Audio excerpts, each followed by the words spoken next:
రాష్ట్ర ప్రభుత్వం ప్రతిష్టాత్మకంగా చేపడుతున్న ఎన్టీఆర్ భరోసా పింఛన్ పథకాన్ని రేపు సెలవు దినం కావడంతో ఒక రోజు ముందుగానే పింఛన్ పంపిణీ కార్యక్రమాన్ని చేపట్టారు. ఈ కార్యక్రమానికి శ్రీకాళహస్తి ఎమ్మెల్యే బొజ్జల సుధీర్ రెడ్డి పాల్గొని లబ్ధిదారులకు పింఛన్లను అందజేశారు. అనంతరం వారికి ఉన్న సమస్యలను అడిగి తెలుసుకుని సమస్యలు పరిష్కరించే దిశగా అధికారులు ఆదేశాలు జారీ చేశారు. తదుపరి జాతీయ టైలర్స్ డే వేడుకలో పాల్గొని టైలర్స్ డే శుభాకాంక్షలు తెలియజేశారు. ఎమ్మెల్యే బొజ్జల సుధీర్ రెడ్డి మాట్లాడుతూ ఏపీ సీఎం నారా చంద్రబాబు నాయుడు పేదవారి కష్టాలను అర్థం చేసుకుని రేపు సెలవు దినం కావడంతో ఒక రోజు ముందుగానే లబ్ధిదారులకు పింఛన్లు అందజేయాలని తమకు ఆదేశాలు జారీ చేయడంతో ప్రభుత్వ అధికారులతో కూటమి నాయకులతో కలిసి నేడు లబ్ధిదారులకు పింఛన్లను అందజేశామని తెలియజేశారు. రాష్ట్రాన్ని అభివృద్ధి చేసి ఏకైక ప్రభుత్వం కూటమి ప్రభుత్వం అని, అభివృద్ధి ఒక కూటమి ప్రభుత్వానికి సాధ్యమవుతుందని ఈ సందర్భంగా తెలియజేశారు. జాతీయ టైలర్స్ డే సందర్భంగా టైలర్స్లకు శుభాకాంక్షలు తెలియజేస్తూ త్వరలోనే టైలర్స్ కు టిట్కో గృహ సముదాయం నందు వారికి శాశ్వత గృహాలు కల్పించే విధంగా కార్యాచరణ చేపడతామన్నారు. శ్రీకాళహస్తి పట్టణంలో టైలర్స్ కు గత 15 ఏళ్లుగా టైలర్స్ ఉన్న సమస్యను తాను అధికారంలో వచ్చిన వెంటనే ఆ సమస్యను పరిష్కరించే విధంగా కార్యాచరణ చేసి టైలర్ సమస్యలు పరిష్కరించామని తెలియజేశారు. అదేవిధంగా శ్రీకాళహస్తి నియోజకవర్గాన్ని అంచెలంచెలుగా అభివృద్ధి చేస్తున్నామని, అభివృద్ధిని చెప్పుకునే వ్యక్తిత్వం తనకు లేదని, తన అభివృద్ధి ప్రజలే చెప్పి నేడు హర్షం వ్యక్తం చేస్తున్నారని ఈ సందర్భంగా తెలియజేశారు.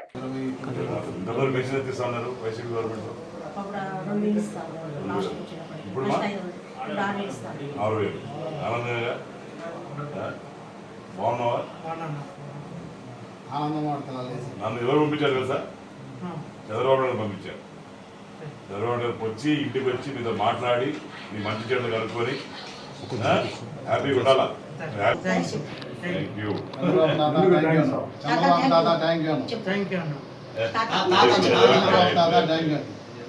ఇంకమ్మా మీకు ఇంకే సమస్యలు ఉన్నాయా? ఇక్కడ ఇక్కడ ఏమైనా ఇష్యూస్ ఉన్నాయి? హౌస్ సొంతం అనేది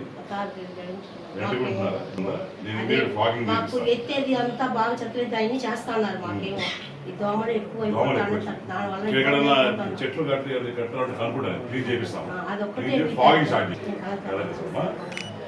కలంకారీ కూడా నేను బాగా ఎత్తి ప్రమోట్ చేస్తాను. బాగా అన్ని ఎక్కడ పోయినా సరే కలంకారీ ఇదే ఇస్తున్నాను. అట్లే లోకేష్ అన్న ఆయన మేము మంగళగిరి ఆయన శాలరీస్ ఆయన ప్రమోట్ చేస్తాడు. నేను మన కలంకారీ ప్రమోట్ చేస్తాను. తప్పకుండా మీకు పని చేస్తాను. వచ్చిన ఫ్యూచర్లో కూడా టెంపుల్ దగ్గర కొన్ని కడతాం. దాంట్లో కూడా ఒక షాపు ఇచ్చి అక్కడ పెట్టుకొని మీరు చేసి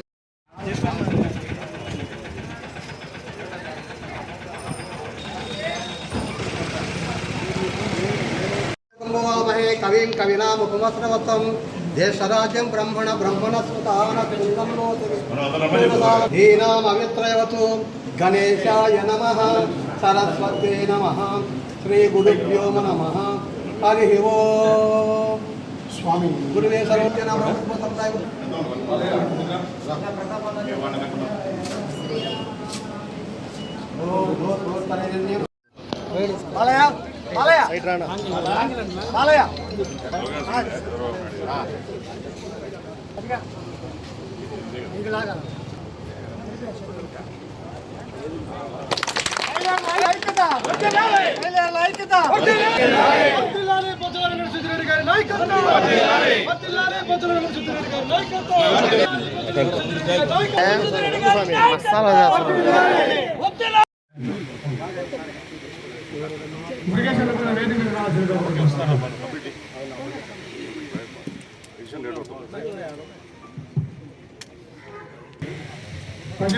ధన్యవాదాలు తెలుపుకుంటూ ఉన్నావు. టైలర్లుగా గర్వంగా చెప్పుకోదగ్గ నాయకులు ఎవరంటే మన మాజీ అనేది ఇష్టం లేకుండా అప్పటి మంత్రి వర్యులు బొజ్జల గోపాలకృష్ణారెడ్డి గారు జూబ్లీహిల్స్ లాగా ఫిల్మ్నగర్ లాగా బ్రహ్మాండంగా ఉంది. దాంతో పాటు మనకి ఇచ్చింది అప్పుడు రామారావు గారు ముఖ్యమంత్రి ఉన్నారు.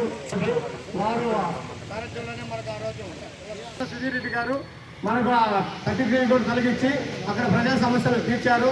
అది కాకుండా మళ్ళా యువ రక్తం ప్రవహించే కాళహస్తిని కూడా ఒక యువకులుగా ముసలు మా పొట్టలు కూడా యువకులుగా పరిగెత్తిస్తున్నటువంటి మన డైనమిక్ ఎమ్మెల్యే గారు బొజ్జల సుధీర్ రెడ్డి గారికి, అలాగే అసోసియేషన్ ప్రెసిడెంట్ టైలర్ అసోసియేషన్ బాలాకి, మిగతా టైలర్స్కు మరియు తెలుగుదేశం కుటుంబ సభ్యులకు అందరికీ నమస్కారాలు తెలియపరుస్తూ, మరి టైలర్స్ అంటేనే ఒక వినూత్నమైన వ్యక్తులు. మనం వాళ్ళని అందంగా చూపించాలన్నా అందవిహీనులుగా చూపించాలన్నా వాళ్ళే ఎంత మంచి డ్రెస్ కుట్టి మనకేస్తే మనం లో మరి ముఖ్య నాయకులు తెలుగుదేశం పార్టీ, బీజేపీ, జనసేన కార్యకర్తలు అందరితోని శ్రేణులతో కలిసి ఈరోజు పెన్షన్ పంపకానికి వచ్చాం. నిజంగానే ఎన్నో ప్రభుత్వాలు నేను కూడా చూశాను. కానీ ఈ రకంగా మామూలుగా పెన్షన్లు ఇచ్చే టైంలో కానీ, జీతాలు ఇచ్చే టైంలో కానీ 15 రోజులు 20 రోజులు లేట్ చేసే ప్రభుత్వం చూశాను. కానీ ఒక రోజు ముందే, అంటే రేపు ఆదివారం కాబట్టి ఈరోజు శనివారం కాబట్టి ముందే వచ్చి ఇవ్వాలి అనే ఒక ప్రభుత్వ పట్టుదల, ప్రభుత్వ ఆలోచన, ప్రభుత్వ తీరు, ప్రభుత్వ విధానం ఆ నాయకుడు ఎట్లాంటి నాయకుడు నారా చంద్రబాబు నాయుడు గారు కావచ్చు, పవన్ కళ్యాణ్ గారు కావచ్చు, నారా లోకేష్ గారు కావచ్చు, ఏ రకంగా పనిచేస్తున్నారు, ఏ రకంగా ప్రజల పట్ల చిత్తశుద్ధిగా ఉన్నదానికి ఇది ఒక ప్యూర్ ఎగ్జాంపుల్. నేను కూడా నిన్న అసెంబ్లీ అయిపోయింది. అసెంబ్లీ అయిన తర్వాత కేవలం పెన్షన్ పంపే కార్యక్రమం కోసం ఈరోజు 6 గంటల సేపు ప్రయాణం చేసి వచ్చి ఇక్కడి నుంచి మళ్ళా వైజాగ్ పోవాలా పెన్షన్లు ఇచ్చేదానికి ఈరోజు రావడం జరిగింది. అంటే ఏ రకంగా మేము పనిచేస్తున్నాం, ఏ రకంగా ముందు పోతున్నాం మీరు ఆలోచన చేసుకోవాలి. అట్టనే ఇంతకు ముందే చూస్తే పాపం ముసలాళ్ళు ఎవరైతే ఉన్నారో వాళ్ళ పిల్లలు కూడా వదిలేసిన తర్వాత వాళ్ళు ఎట్లా జీవన ఆధారం లేనప్పుడు నేను పెద్ద కొడుకుగా ఉంటాను, నేను మీ ఇంట్లో ఉండి నేను మీకోసం పనిచేస్తానని చెప్పి మీ చంద్రబాబు నాయుడు అన్న మరి ప్రతి ఇంట్లో ఒక అన్నల, ఒక తమ్ముళ్ళ అందరి దగ్గర మరి మంచి మాట తెచ్చుకుంటూ ఈరోజు ఆ రోజు పెన్షన్లు ఏ రేట్లు ఉన్నాయి, ఈరోజు 4,000 చేశాం, 6,000 చేశాం, 10,000 చేశాం, 15,000 చేశాం. మొత్తం యావత్ భారతదేశంలో హైయెస్ట్ పెన్షన్స్ ఇచ్చేది ఆంధ్రప్రదేశ్. గర్వంగా చెప్పుకుంటాం. కొంతమంది అంటున్నారు ఓట్ల కోసం ఇస్తున్నామని. కాదు, మనసులు గెలుచుకోవడానికి ఇస్తున్నాం. పేదవారి కష్టాలు అర్థమైనాయి కాబట్టి ఇస్తున్నాం. వాళ్ళు పడే కష్టాలు వాళ్ళు ఒక 70-80 ఏళ్ళు వచ్చిన తర్వాత వాళ్ళ మెడిసిన్స్ కావచ్చు అవన్నీ ఎంత కాస్ట్లీగా ఉంటాయో ఏంటో మీకు అన్నీ తెలుసు. ప్రతి ఒక్కరికి మా తల్లిదండ్రులు ఉన్నారు. నేను కూడా మా నాన్నగారు బాగాలేనప్పుడు దగ్గర నెలకు 20 లక్షల రూపాయలు ఖర్చు పెట్టాను ఆయన చనిపోక ముందర. ఎందుకు? ఆయన బతికించిందామని. అదే ఒక పేదవాడు ఉంటే అది పెట్టగలుగుతాడా? కనీసం మెడిసిన్ కొనుక్కోగలుగుతారా? అది ఆలోచించిన బాబు గారు ఈరోజు ఇంత చక్కగా చేస్తున్నారంటే మీ అందరూ కూడా ఆయన గురించి ఆలోచించాలి. అటనే కూటమి ప్రభుత్వం వచ్చిన తర్వాత డెవలప్మెంట్ ఏ రకంగా చేస్తున్నాం, ఊర్లలో రూరల్ డెవలప్మెంట్ ఏం చేస్తున్నాం, టౌన్లో కళ్ళకి కనిపించేటట్టు ఏ రకంగా డెవలప్మెంట్ చేస్తున్నాం అనేది అది కూటమి ప్రభుత్వం వల్లే అయింది, కూటమి ప్రభుత్వం వల్లే అవుతుంది. ఇంకోటి కూడా మీ అందరూ చెప్పదలుచుకున్నా, ఇదే రకంగా బ్రహ్మాండంగా డెవలప్ చెయ్యి, ఇదే రకంగా మీకు పెన్షన్లు టైంకి వచ్చి, ఇదే రకంగా మీ జీతాలు మళ్ళీ టైంకి రావాలి, దాని తర్వాత అమరావతి డెవలప్ కావాలి. ఊర్లలో గత 5 సంవత్సరాలు చూసాం, చిన్న భిన్నం అయిపోయింది. ఎటువంటి డెవలప్మెంట్ లేదు, ఎటువంటి ఏది లేదు. కనీసం రోడ్ వేసిన పాపన పోలా, కనీసం డ్రైన్ క్లీన్ చేసిన పాపన పోలా. కానీ ఈరోజు చూస్తే శానిటేషన్ కావచ్చు, డెవలప్మెంట్ కావచ్చు, టెంపుల్ కావచ్చు, రోడ్డు కావచ్చు, ట్యాంకులు కావచ్చు, ఇవన్నీ కూడా ఎంత చక్కగా చేస్తాం అనేది మీకు కళ్ళ ముందర కనిపిస్తాం. ఇంతకుముందు అంటున్నారు, అయ్యా మేము అది రోడ్డు ఓపెన్ చేసినాము దాని గురించి పెద్ద చేసుకోవాలని చెప్పా. మనం డబ్బు కొట్టుకునే అవసరంలే. ప్రజలే హర్షిస్తున్నారు, ప్రజలే ఆనందంగా ఉన్నారు. ఇంతకుముందు గోపాలన్న ఏ రకంగా పనిచేస్తాం అదే రకంగా సుధీర్ పనిచేస్తాం అని ఒక మంచి పేరు వచ్చింది. ఎక్కడ కూడా మనం తప్పుడు పని చేసే మనుషులం కాదు అని తెలుసు. అట్నే పాత పాలకులు అన్నాడు, వీడు హైదరాబాద్కి పోయి ఇప్పుడు 3 నెలలు అవుతుంది.